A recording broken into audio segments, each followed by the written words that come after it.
Welcome to Outside the Box Cancer Therapies. And I want to welcome Dr. Gio Espinosa. He is a naturopathic doctor and certified functional medicine practitioner, recognized as an authority in urology and male health. Dr. Gio is clinical assistant professor at New York University Langone Medical Center, Department of Urology, and lectures internationally on holistic therapies for urological conditions. As an avid researcher and writer, he has authored numerous books, textbook chapters, and scientific papers, and wrote the popular prostate cancer book, Thrive, Don't Only Survive.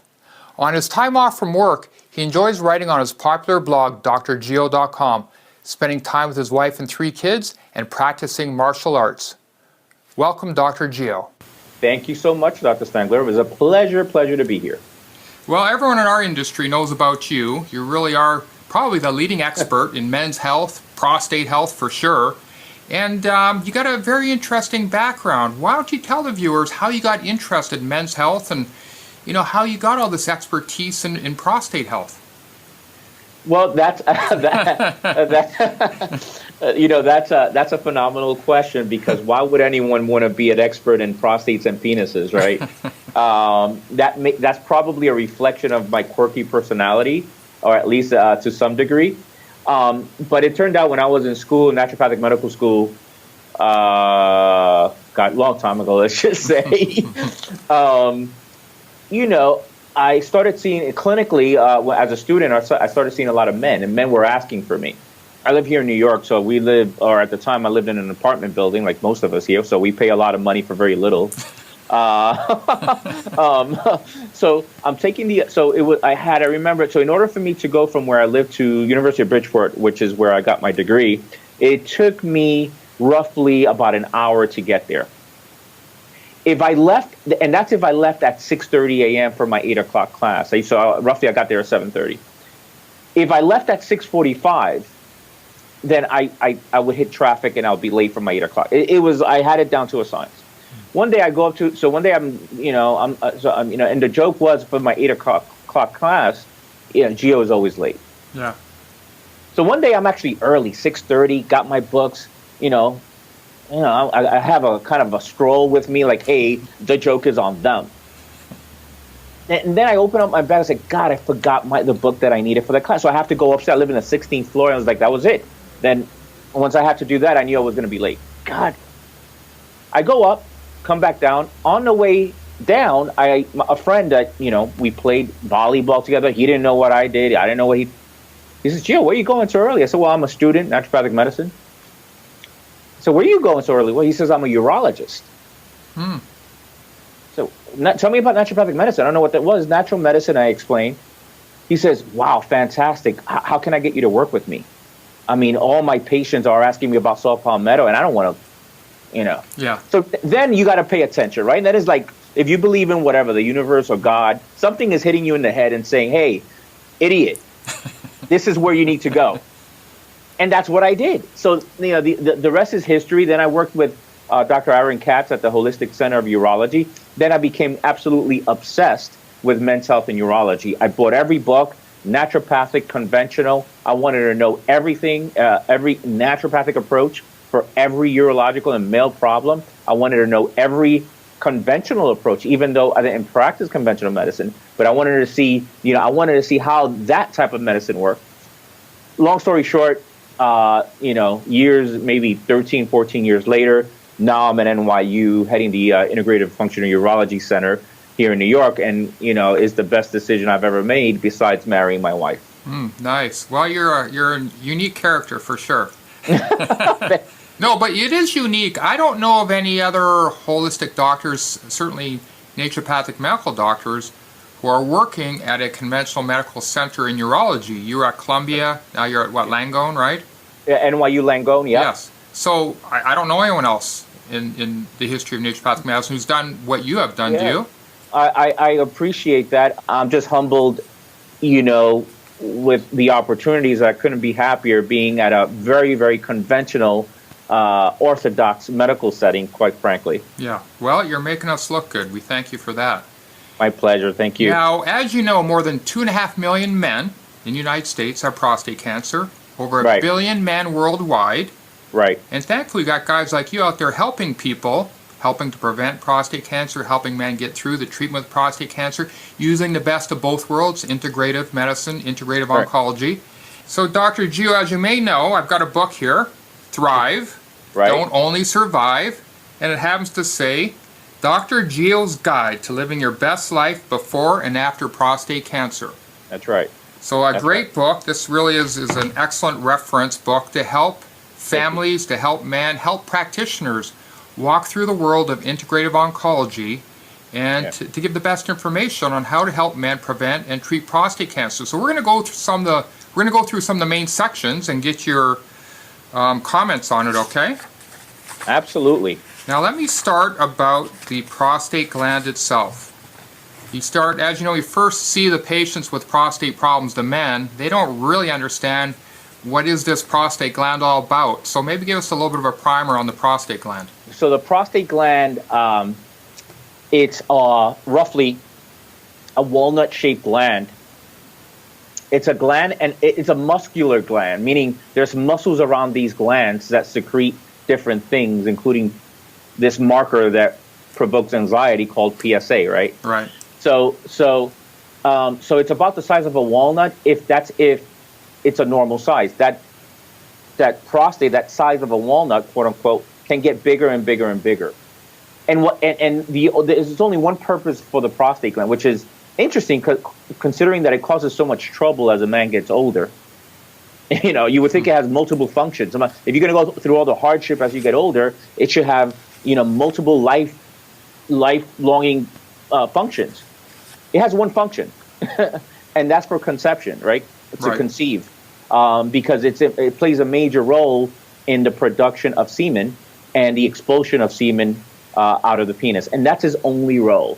You don't want to undermine it. I mean, there's no life without the prostate, all right? Yeah. So you don't want to undermine that role, but still, it causes a significant amount of problems for men as they get older, and sometimes even in men that are younger. When you look at a whole walnut that's encapsulated with a shell, roughly that's a prostate. And actually, I've had the opportunity of going to the OR multiple times with surgeon and really looking at the prostate and touching a prostate. And wow, it is so similar to a walnut. And it really is in terms of size and everything. That's a good description. Now, in your book, you talk about the warning flags of prostate cancer, and of course, a lot of these are similar to just enlarged prostate, which most men are going to deal with over the age of 50. Warning flags could be dribbling urine, trouble urinating or an inability to urinate, frequent urge to urinate, burning or painful urination, pain in the urine or semen, painful ejaculation, difficulty having an erection, frequent pain in the lower back, hips or upper thighs. So a lot of crossover with enlarged prostate. I guess that's what makes it a little bit tricky in the diagnosis. A lot of crossover with BPH, or benign prostatic hyperplasia, right? Enlargement of the prostate. Yes. A lot of crossover with prostatitis, which typically occurs in younger men. The reality is that most men with prostate cancer have absolutely no signs and no symptoms. So there is no way of them knowing. So oftentimes it's just found by just routine visit to the doctor. They get a PSA test. PSA is elevated. They get a biopsy. Biopsy comes out negative or positive in this case. And that's pretty much it. If there is any of these symptoms that are associated with prostate cancer, some of the ones that you mentioned, painful ejaculation, even erectile dysfunction, difficult time urinating, that might mean that there are tumor cells, not just enlargement of the prostate or inflammation, tumor cells that's actually squeezing the tube, the urethra, that brings out the urine and the ejaculate. So that may be one of the early signs. More often than not, those signs are related to, as you mentioned, to an enlarged prostate and prostatitis, not prostate cancer. Again, I want to, for your listening audience, I want to make sure they know that there are typically no signs, no symptoms related to prostate cancer. By the time they have lower back pain, hip pain, and things like that, again, that could be muscular, of course. But if it is associated with prostate cancer, that might mean already metastasis, prostate cancer spreading to the bone. Typically, we see a patient and we're going to rule out prostate cancer. Yep. Maybe take us through kind of the typical things, and we'll get into more detail. The prostate exam, the PSA blood test. Let's maybe get into some of the other tests you talk about in the book people may not know about. Of course, people want to know about the PSA. It's been a controversy for a number of years. And for doctors like you and I who see patients on a daily basis, we know it has some value.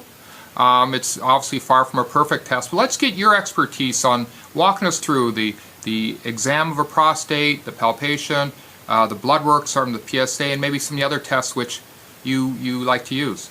The reason why the controversy with PSA, should we use it to screen or not, is because many clinicians, urologists, have used PSA wrongly in terms of getting a PSA. PSA is low, but low normal or low abnormal in some cases, and ordering a biopsy that then the biopsy comes up positive for prostate cancer.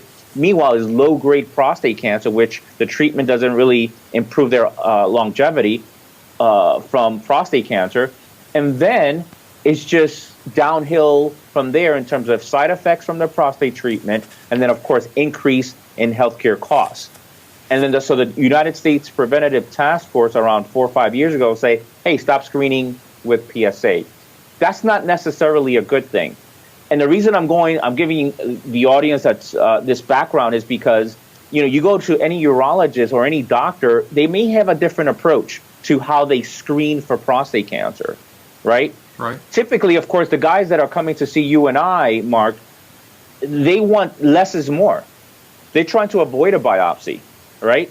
So that I can answer your question in terms of what's your process, I have to say this is my protocol as to how I help men find prostate cancer when necessary. Mm-hmm. Okay. And why is that the case? Why? Because who wants there's no man that I know wakes up in the morning and they say, hey man, whoa, I can't wait to get that biopsy today. Right? Big nice probe in your rectum and poking and clicking going on, blood coming out of your urine and semen for a week. I can't wait for that. Possible infections. I can't wait for that. Well, and so then we have to be more responsible, I think, with even way before we even send them to a biopsy. I think we have that opportunity. And in urology, I mean, look, medicine is big business. No one should undermine that. And, there is an incentive, a financial incentive to do biopsies and to treat, all in all. I'm not saying every doctor does it for that reason, but there is some sort of an incentive. All right, let's get right to it. New patient comes in, 55 years old, PSA 4.5. What's the process to determine if they have prostate cancer or not? There are several things that I look at way before even a biopsy.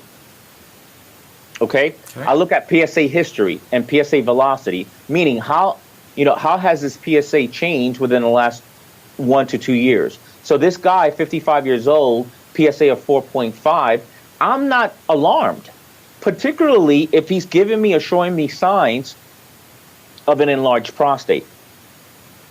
Okay, right. So there's this questionnaire of called the IPSS questionnaire. Based on that questionnaire, you can quantify their urinary symptoms that might be associated with prostate enlargement. So if their IPSS, for argument's sake, is normal, that's one indication in my head to me that says, hey, maybe that his prostate being 4.5 is just from an enlarged prostate, not related to cancer.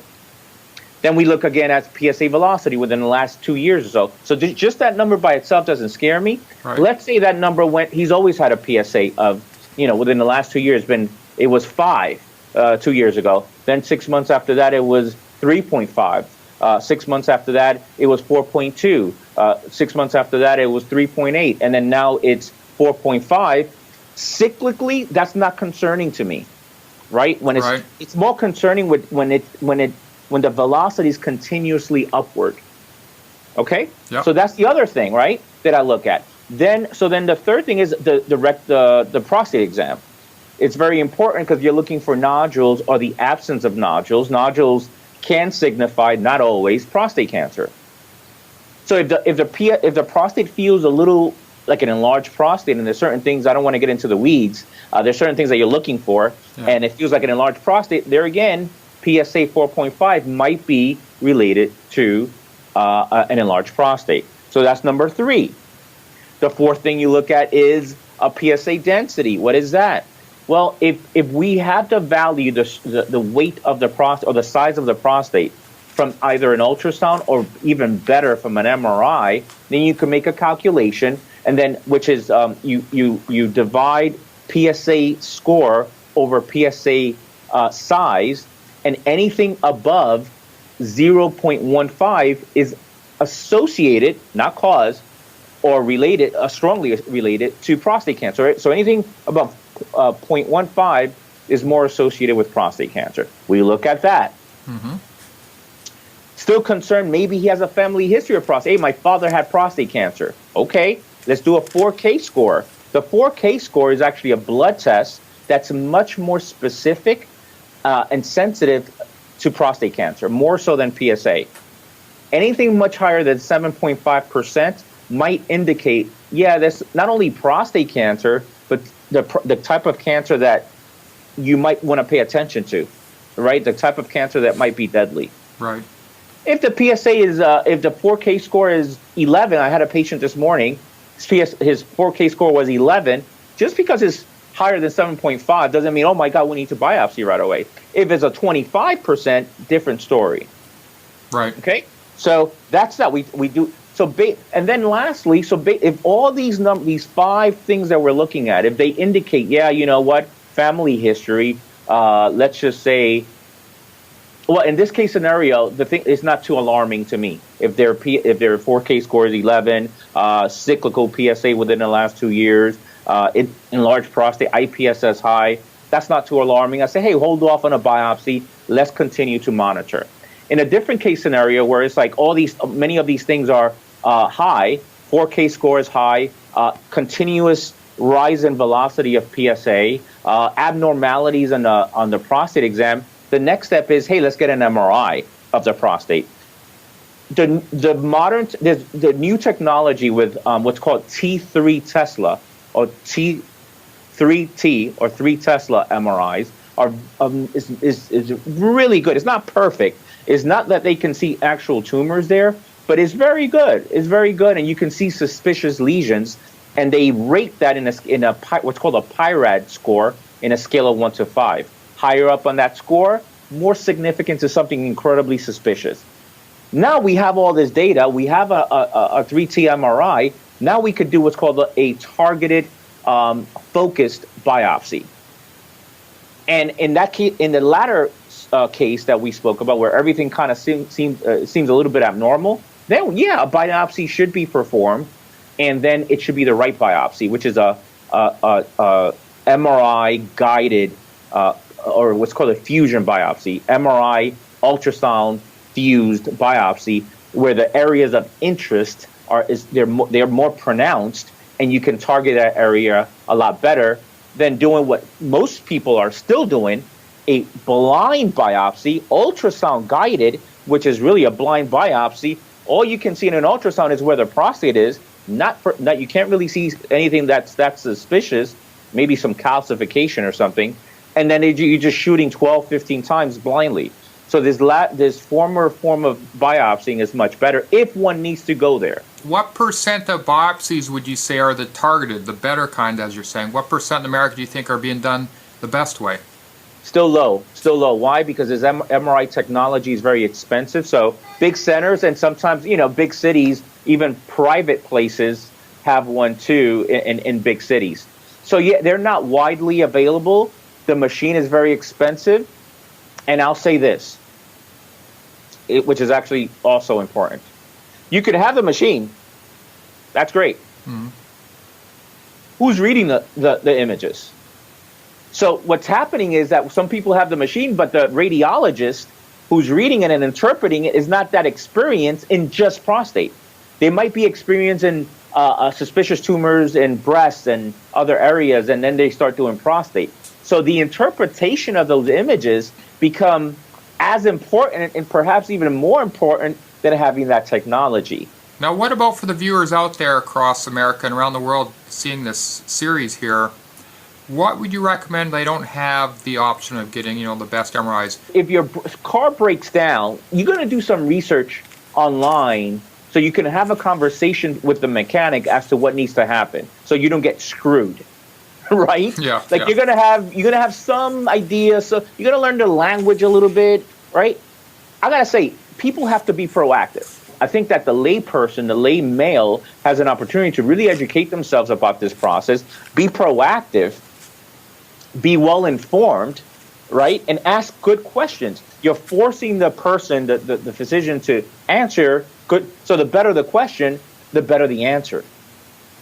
So I think that, and the reason why I say that is because some men will not need a biopsy, even if it's ultrasound guided. Okay, so let's just say that they do need a biopsy, and there's no MRI available, no target. What do? So then they get what's available. Yep. I want to get to the, some of the expertise you have Yep. in integrative treatment. Okay. Let's get into your capless method. Why don't you Okay. define what the capless method is? Let's go through that and kind of define that, okay? So, within the last decade, I've intensely looked at research on what is the proper lifestyle. Not the proper lifestyle, not the proper diet for cancer. What's the proper lifestyle? What's the proper diet for prostate cancer? So I kind of got very specific, very granular. And more importantly, whatever the research says, how can that be implemented, right? Because research is good, it's great, wonderful, right? Study shows that plant-based is good. Okay, how do I apply that? Oh, study shows that exercise is good. What kind of exercise? What, right? Right. So research doesn't work, is not good unless people are able to implement. So that's exactly what the capless method is an acronym. So C, capital C, lowercase a, capital P, stands for carcinoma of the prostate. L stands for lifestyle. E stands for exercise and eating. And SS stands for selected supplements.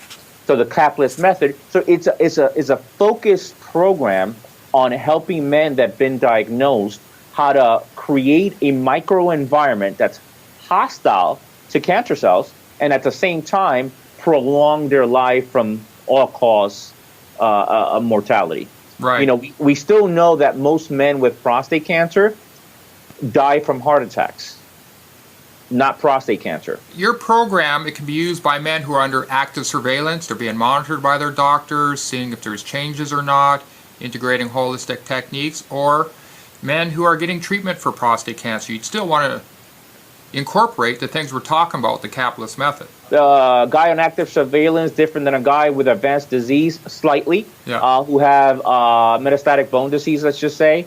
Guy undergoing radiation. I just gave a talk to a group of radiation oncologists lately, so I went right into the wolves. I had my boxing gloves on, right? I'm like, all right, I'm ready for you guys. I do martial arts. Be careful. Yeah. And really, my point is, why are you guys taking your patients off of supplements when they're undergoing radiation? What's the basis of that? This horrible theory that the cancer cells are protected from a little, like 15 milligrams of selenium or 200 micrograms of selenium. Yeah. Is that the so part of that the capless method is the 80-20 rule. 80% you're going to do better by following. There's a little bit of a nuance here and there depending on what's the patient's personal situation. Sure. Well, to give us the highlights, let's go through each one. Give us the highlights of lifestyle first. So when we talk, so when we talk about lifestyle, we talk about eating, we talk about exercise, we talk about managing stress and sleeping properly, right? So obviously we can get into details with each part of those, each one of those categories. But with eating, let's say, what do I eat, right? Right. I think what's interesting lately is not only what do I eat, but when should I eat? Mm-hmm. Okay, so I have become a big fan of this intermittent fasting thing, something that I really started doing 20 years ago, and there was no science. Now, like, everybody's into fasting and intermittent fasting, so I think it's a matter of, when not to, and there's exceptions to that rule. Metastatic prostate cancer, when the patient is kind of becoming cachectic or losing a lot of weight, I would not do intermittent fasting. That's a different. For most men who have had prostate cancer, had it treated, here's the thing, very important. Maybe this is the most important. I like to think that everything I've said so far is very important. Here's one good takeaway. Once a man is diagnosed with prostate cancer, you own prostate cancer forever. I don't care what the treatment is, right? Yeah. The recurrence rate in men after treatment of prostate cancer within 10 years is up to 40 to 50%, depending on what you read. That's significant. What does that mean? Cancer coming back based on PSA rising after treatment, whether it's radiation or surgery. So you never, and it's very important for men to understand that. They always, so how do you manage it? Always through the capitalist method. So the eating part, so is when not to eat. You don't eat, 12 to 16 hours. In the book, I think I took about 12 hours of time restricted eating. Now I'm kind of pushing more towards 16, between 12 and 16, based on certain research that I've read. Mm-hmm. And then when you do eat, what do you eat?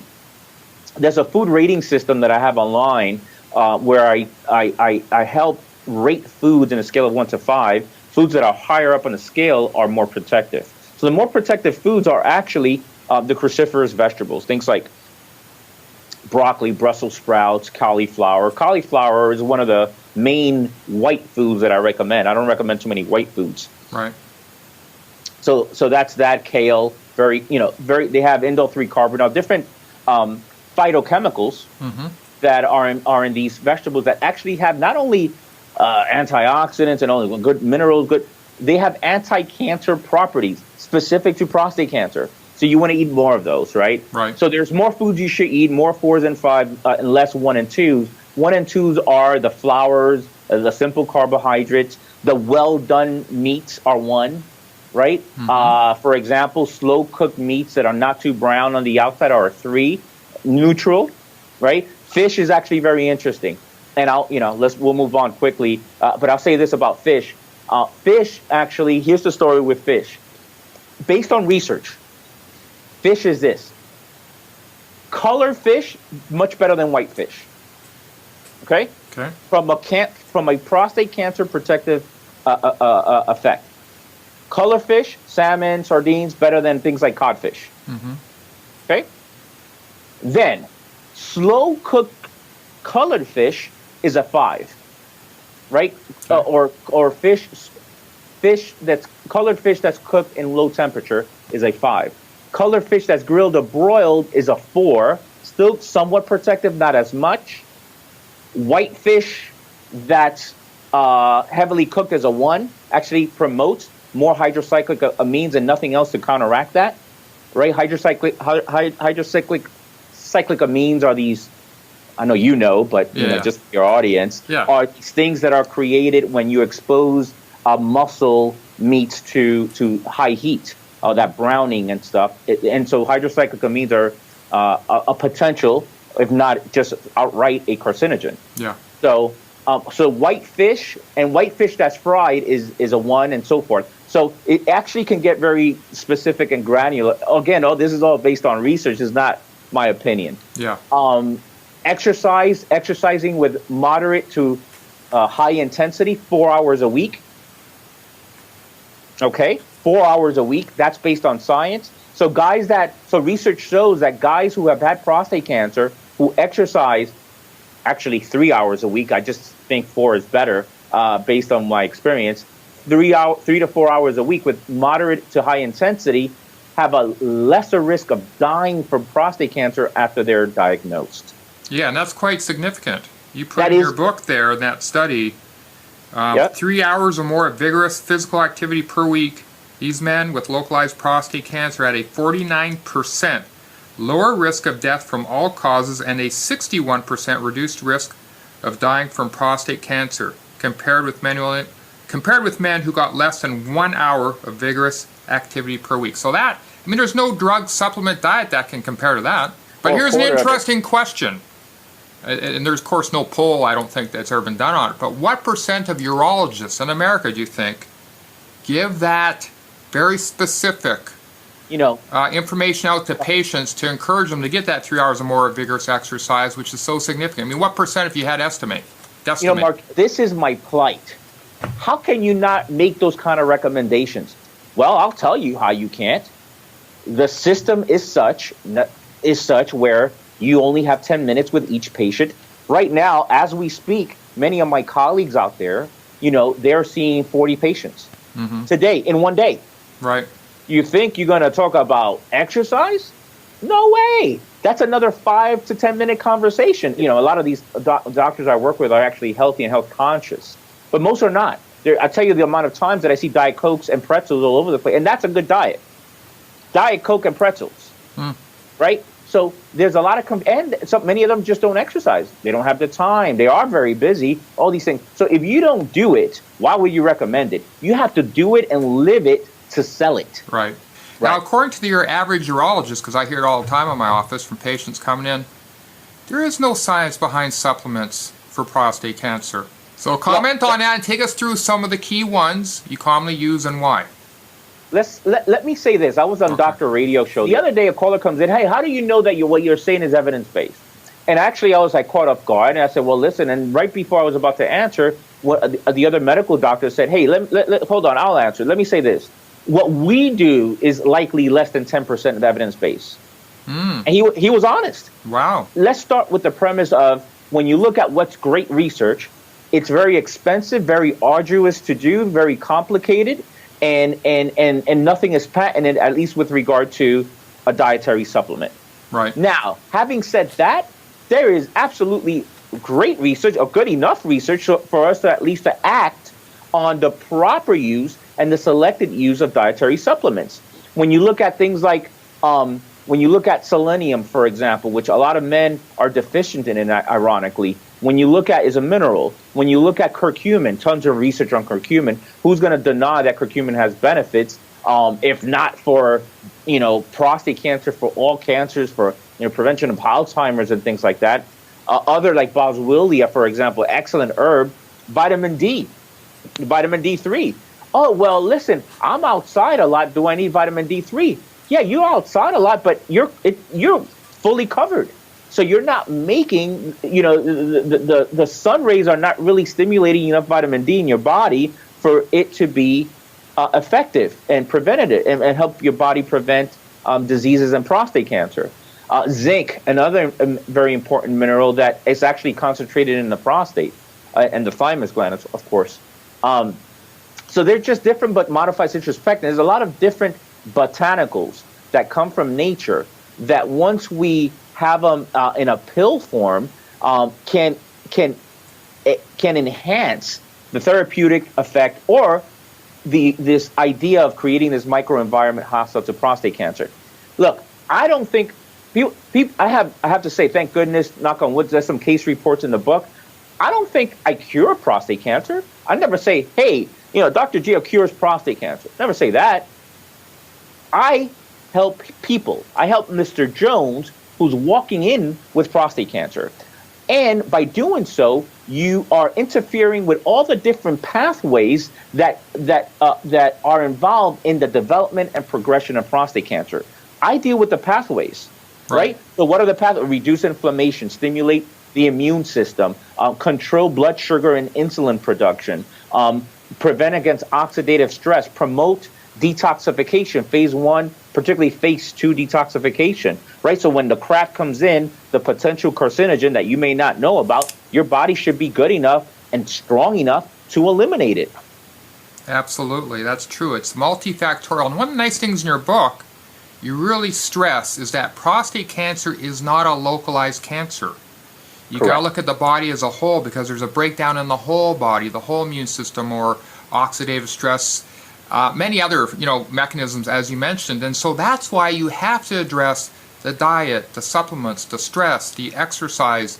And maybe in our last little segment here, maybe talk about the importance of hormone balance and prostate health. As holistic doctors, we know the hormones are very influential in the prostate, and we have great things through diet, supplements, help reduce that hormonal stimulation of this very hormone-dependent gland. Here's the deal. For 60 years, it was thought that, hey, high testosterone, that ignites prostate cancer and even makes it worse. So keep your testosterone actually low, particularly as you get older, right? Within the last 10 to 15 years, thanks to Morgenthaler from Harvard and his book and his work and his scientific research, thank goodness, we know that, hey, not only is testosterone not a causative effect for prostate cancer, low testosterone actually is involved in men getting high grade or probably deadly prostate cancer. So low testosterone is not a problem. Low testosterone is a problem in terms of men getting or being diagnosed with high grade disease. All right. So we have to look at that a little bit differently. Then the other thing is the testosterone estrogen ratio. We know that there are receptors for estrogen around the prostate, and much research shows that it's not, forget about high testosterone, perhaps the imbalance between testosterone and estrogen, where estrogen is so high, that is stimulating the progression and development of prostate cancer itself. Then we can look at cortisol, right? High cortisol, what does that do? And of course, high cortisol comes from mostly stress. High cortisol weakens your immune system. A weak immune system is a party for cancer cells in your body, right? It's a party. They have party. Why? There's no police officer going in and arresting people and putting people in jail and killing people. So all these hormones, testosterone, estrogen, cortisol, they're all involved in many ways, and sometimes not in ways that we think, with regards to the development and progression of prostate cancer. Excellent. So in closing, why don't you, given all your years of experience in this field, give the viewers maybe a summary. We know you're a truthful guy. A summary of what you see when patients, men with prostate cancer or a history of prostate cancer, incorporate the things you talk about in your book, the diet, the stress reduction, the lifestyle changes, the supplements, all these good types of things.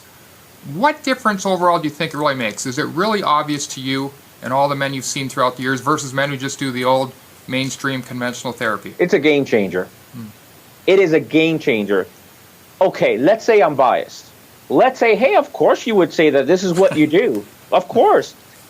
Go into the literature, go into PubMed and say, hey, exercise and prostate cancer, a diet and prostate cancer, the effects of a low inflammatory diet and prostate cancer, the effects of a low glycemic diet and prostate cancer. You do that yourself. And here's where the magic is, because of course, when you look at the research, is diet and prostate cancer, exercise and prostate cancer, meditation and prostate cancer. The magic is where you combine all of these things together and apply it. Right. Synergistic. So synergistic. That's a game changer. What happens is numerous things. I guess the main thing, it's just so many things going in my head. The main thing that happens is that now the patient is saying this, man, thank God for my diagnosis of prostate cancer. And you're looking at them like you're crazy.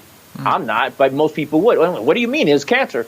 Well, because of this diagnosis, I'm actually living a healthier life. I'm stronger than ever. I feel sharper than ever. I'm more energetic. I lost 20 pounds. And, and I'm off my cholesterol drugs because of the diagnosis of prostate cancer, right? Something that I would have never changed. I would have never made these changes unless I was diagnosed with this disease. A blessing in disguise. You can look at it that way. An opportunity to live a much better or your best life. And that's why the subtitle of the book, it wasn't just something that can sell. It was like, hey, no, how can you live your best life as a result of your diagnosis? So I think that's where certainly where I get my where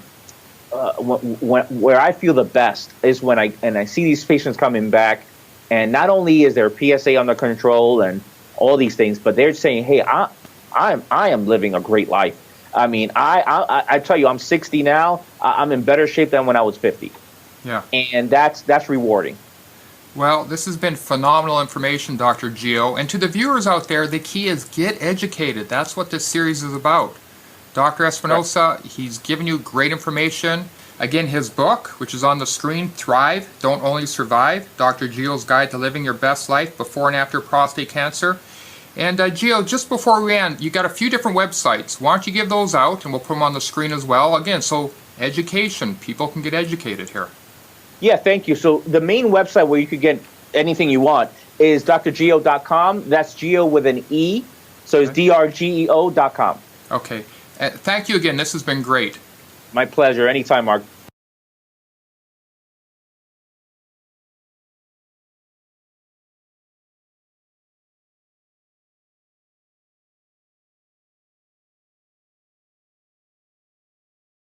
Today I'll be speaking with Dr. Naisha Winters. She is a visionary and CEO of her own company, as well as a best-selling author, lecturer, and she has more than 25 years of experience in the healthcare industry. She is a thought leader in personalized precision medicine, and Dr. Naisha works to educate clients, doctors, and researchers worldwide in how to apply integrative oncology philosophically and therapeutically. Well, welcome, Dr. Winters. Again, it's great to be with you. Thank you so much. This is a joy to be here. Excellent. Let me give the viewers an interesting statistic here. According to the President's Cancer Panel, only a few hundred of the more than 80,000 chemicals in use in the United States have been tested for safety. They also say many known or suspected carcinogens or cancer-causing chemicals are completely unregulated. So you and I both know that in conventional medicine, they just don't address, the concept of detoxification. So let's talk about the carcinogenic effects of, different toxins and why it's just critical in preventing cancer, helping people with cancer, and preventing, relapses in the future. Well, my co-author, Jess Kelly, does a great presentation when we do our cancer retreats. And she basically kind of does a little skit where she shows, okay, by the time you get out of bed and through breakfast, you've already pretty much lathered your body with over 20 different, ingested or put over 20 different chemicals on your body before you've even left the house for work, on average.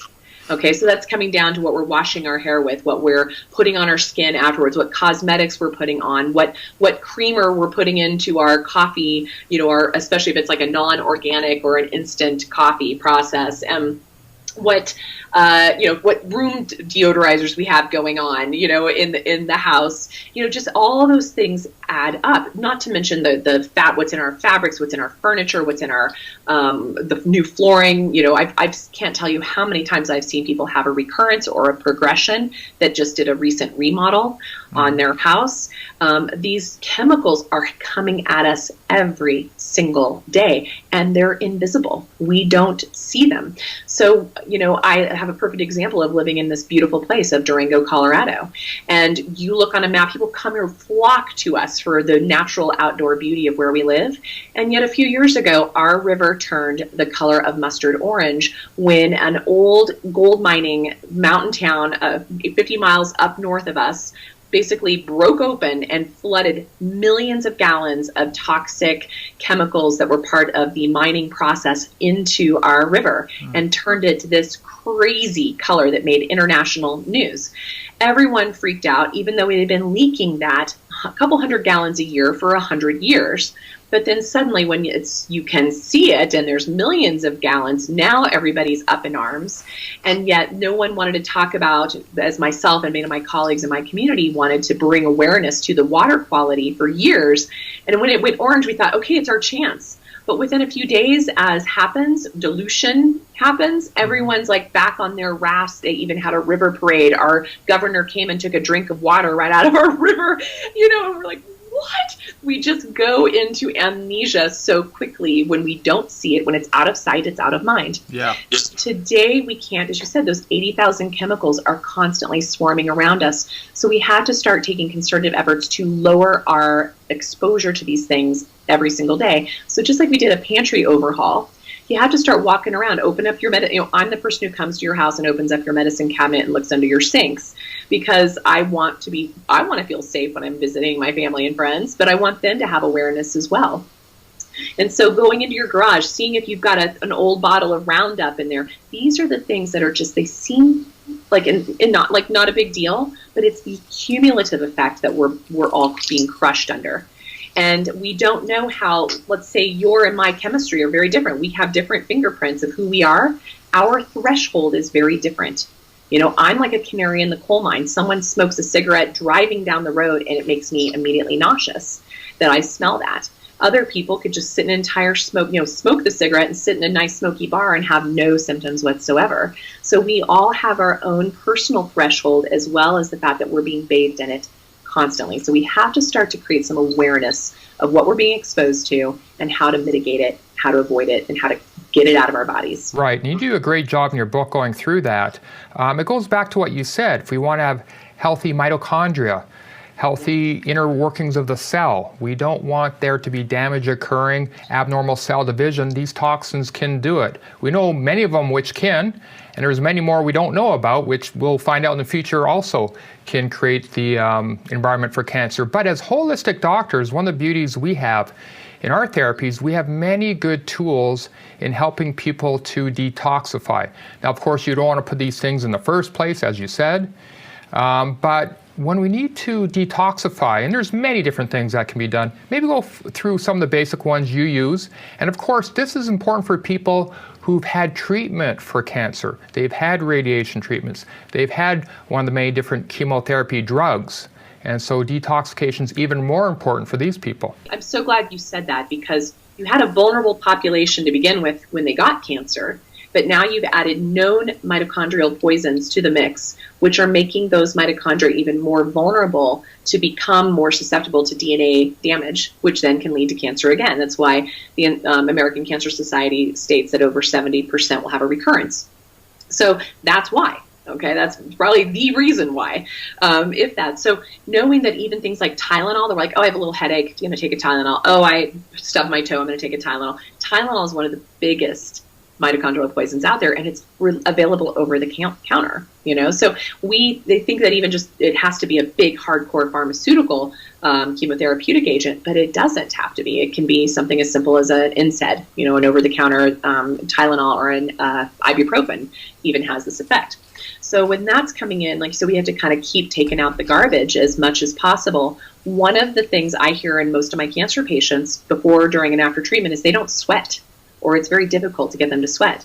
And when you look at this beautiful, cloak that we have, our skin, our largest organ of absorption and elimination, it is so important to get that tuned up. That is one of my favorite treatments of detoxification is sweat therapy. Whether it's in a sweat lodge, a sauna, a far infrared sauna, a near infrared sauna, a biomat, a jog, sitting in your hot car in Arizona for 10 minutes. I don't care. You want to sweat. Those are really critical for taking out the garbage. And you want to drink good water, good quality filtered water. My city water in Durango has 7 known carcinogens. You can now put your zip code into the EWG water website and know what's in your water source and then do something about it. So, you want to drink good filtered water to flush the tissues. You want to, just like you would wash a car, you're going to rinse it down with water afterwards. Same type of thing. And then the other is again, one of the best strategies for cleansing is intermittent fasting. And that's where, again, we talked about the autophagy of just giving the body a break, so it's not having to put all of its attention on digestion, that it gets anywhere from a 13 to 24-hour break, and it just gets to kind of dump out the debris that's in there and start afresh, start anew. That's why we called it breakfast, is historically, you'd finish dinner and you wouldn't theoretically eat again for 13 to 16 hours. Well, most of us are having a late night snack, and then we're up in the middle of the night and we're putting something in our mouth the second we get out of bed. We never get that phase of autophagy. So those 3 simple and free, approaches can be the most impactful. And then, of course, you said it perfectly. There's a million tools in our toolbox to push it a little more assertively, depending on the individual, what their vital force is, if they're taking other pharmaceuticals, and how to do it delicately. Because I've seen a lot of people cause harm by pushing too hard with detox. And if we don't know how their detox pathways work, we can backfire pretty terribly. Again, we don't have to guess anymore. As we said early on, we really can be precise and even elegant with this now. But those are kind of my 3 favorite tools that come to mind. That's excellent. Just a little bit more on the intermittent fasting. Something simple most people can do. If you have cancer, it's very, very important. So an example would be you have an early dinner. Perhaps you have your dinner around 5 p.m. and then just water only until breakfast the next morning. That'd be an example you'd use with some of your patients. And as we know, there's been some recent research even on the risk for breast cancer, how you can greatly reduce your risk for breast cancer by just that simple technique. Yeah, it's crazy. So the risk of initial but also recurrence and the study was only for 13 hours. 13 hours. That's what I in talking with other colleagues, that just blows my mind, because we've become so metabolically inflexible. When I hear someone say, I can't go more than 2 hours without a snack, that is a huge red flag. that they are metabolically unstable, and that their mitochondria are really bogged down and really struggling and really sugar loaded and really sugar burning. That is an absolute like little red flag for me. When they don't sweat and they can't, and they have to eat every 2 hours, we either have cancer already on board or it's working really hard to get on board. Right, and that's been one of the problems, I think, similar to you in nutritional medicine. There's been this concept for many decades, have people eat every 2 to 3 hours. It's not normal, it's not natural, it makes no sense from adaptation. And like you said before, we now know when you do eat food, you take a lot of energy for digestion, and you will create some metabolic toxins. It's just a normal part of digestion, cellular energy production. You will create some toxins. So like you're saying, you're taking that burden off, creating those toxins and the inner cellular changes if you're eating on a more regular pattern, not like so often, the typical 2 to 3 times a day kind of thing. Exactly. And then we've even seen folks like Dr. Longo's work and others saying, even a 3 to 5 day fast around your chemotherapy will absolutely enhance the efficacy of the therapy while protecting your healthy cells. And then my patients who do that don't need the preload drugs. They're not needing the dexamethasone or the antihistamine or the anti-nausea meds because their own body is capable of cleaning that out and dealing with that toxic burden of the chemotherapy. So it's so elegant to see that. Right. So would you say with your patients, you'd like to see them, unless there's some health reason why they can't, some uncontrolled diabetes or something like that, a minimum of 24 hours of water fasting, minimum before the day of chemotherapy, or what's your typical protocol? My minimum is to make sure they've stopped eating at least at dinner before. So I like them to have at least a 13 to 16 hour window pre-chemo of nothing on board but water. Then the day of chemo, and if they can tolerate it, go the whole next day. So that's kind of like, I try to kind of go for a 20, like a 36 to 48 hour fast. But even Longo's work is taking people of starting to fast. Let's say you have chemo on Thursday. They're having their last meal on Monday night. They're not eating on Tuesday, Wednesday, day of chemo, Thursday, Friday, and then they break the fast on Saturday morning. So that's basically a 5-day fast, and that's what his research was shown on. Holy schmoly, is it powerful for people who can do it. It's much more of a psychological process than it is a physical. And once people get to that, the first time they do it, they're so empowered, they go and do it again and again and again. And those who then maybe have done the fast and go back to eating something around the time of chemo for whatever reason, they feel worse. They're like, I felt much better when I didn't eat. And now because of Longo's work, they do have the Prolon, medical food fasting mimicking diet, which frankly is a lot of processed crap. And even Longo says it's better just to go with water and at the very least homemade bone broth. But for those folks who are paralyzed in fear of missing that much food for that long of time, that's a really good strategy for many.